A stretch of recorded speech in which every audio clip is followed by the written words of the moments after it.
La verdad que estamos en una etapa muy interesante del Parlasur, que integran Argentina, Uruguay, Brasil, Paraguay y Venezuela, y que ahora estamos esperando que el Senado de Brasil admita a Bolivia como miembro pleno Ujú. en esta nueva etapa donde las democracias y los gobiernos populares se están recuperando en nuestra América Latina después de estos años de gobiernos atroces que han querido desarticular todos los organismos internacionales que intentaban construir esta patria grande de UNASUR, CELAC, Parlasur. Así que bueno, estamos en este momento histórico también para reconstruir estos lazos entre los países latinoamericanos, hermanos, donde tenemos tantas similitudes y tantas diferencias, y bueno, tratar de construir en la igualdad, en democracia, fortalecer el comercio, compartir los recursos, en eso estamos. Sí, es una buena noticia. Eh, Hay que insistir, bueno, con los vínculos de no solo de los gobernantes, sino también de los pueblos, Ujú. y trabajar mucho para fortalecer las democracias, que eso es lo importante. Para que no se pierda, para que los pueblos no pierdan de vista cuáles son los gobiernos que están, los espacios políticos que están a favor del pueblo, a favor de la construcción de la igualdad, y no gobiernos que son para unos pocos, ¿no? Entonces, me parece que eso es lo que hay que fortalecer, y eso es lo que hace también el UNASUR, velar por las democracias. Hay un observatorio de la democracia que participó en las elecciones de Bolivia, está atento de las elecciones en Venezuela, Ujú. en fin, mucho trabajo. Bueno, ayer fue la jura, después de mucho tiempo, porque en realidad se estaba esperando que Uruguay renueve sus diputados, lo mismo Bolivia, que ya tuvo sus elecciones. Eh, Ayer fue la jura de Ujú. 5 parlamentarios argentinos, y bueno, todavía no me han designado comisiones, Ujú. pero de todas maneras participamos en todos los eventos, en todas las reuniones que se llevan adelante. Ahora el 9 de diciembre hay una reunión por los corredores bioceánicos del norte, mañana hay una de los derechos indígenas, así que bueno, ya estamos en movimiento, en actividad. Mi gran preocupación es la cuestión de la igualdad, ¿no? Ujú. Porque esta pandemia que nos sorprendió en el planeta a todos, ha dejado muy claro no solamente que somos todos vulnerables y que nos necesitamos como comunidad organizada, sino que también mostró sobre qué estructura de desigualdad se implantó, ¿no? Ujú. Entonces yo creo que estas cuestiones de la desigualdad hay que empezar a corregirlas. Un pilar muy importante de la desigualdad es la diferencia de género. En las Mm. mujeres aportamos entre el 15 y el 25% del Producto Bruto Interno con nuestro trabajo doméstico y trabajo de cuidados. Las mujeres tenemos 18 horas más de trabajo que un varón en el mismo hogar. Entonces, esos son los valores de antes de la pandemia. Ujú. Hoy las mujeres estamos mucho más exigidas con la cuestión de cuidados, por los hijos, por la escuela, por la salud de los demás.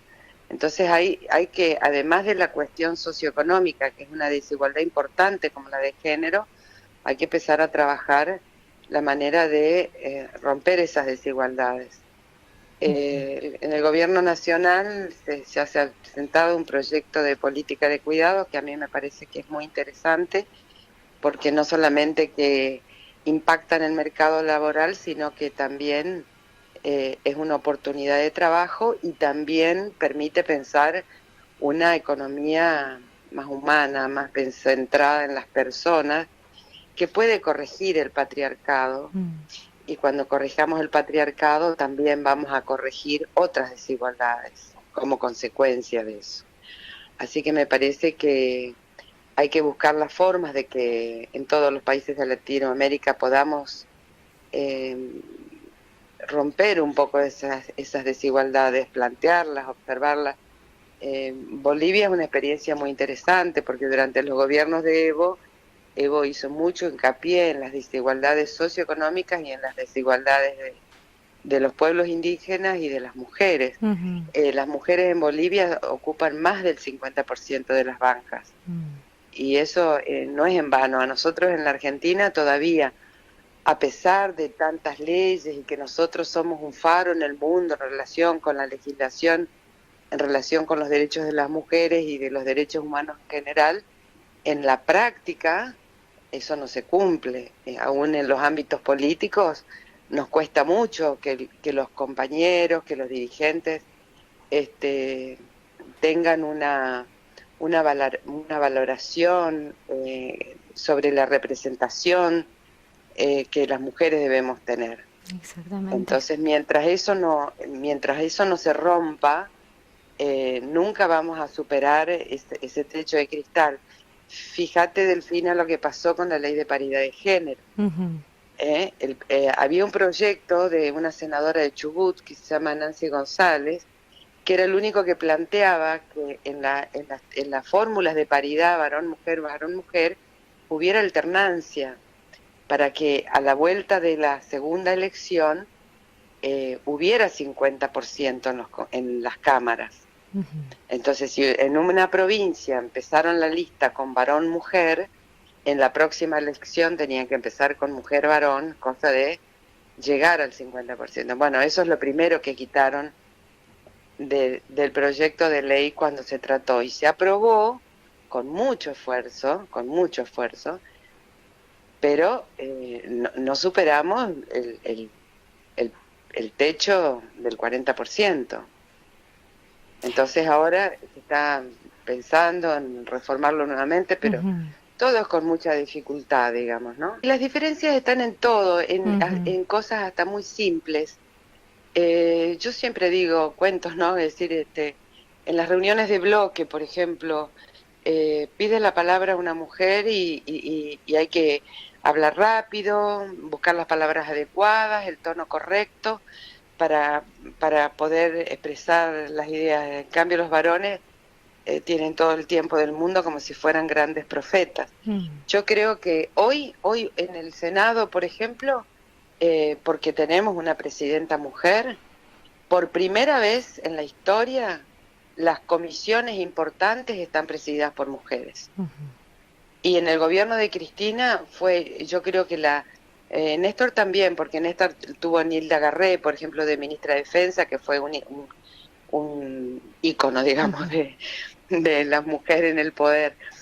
Pero en el gobierno de Cristina también, la procuradora, ministras, embajadoras, representantes ante Naciones Unidas, todas eran mujeres. Y no eran por cupo, era porque son mujeres valiosas, porque son mujeres que saben. Entonces, si no se reconoce eso, es porque hay discriminación.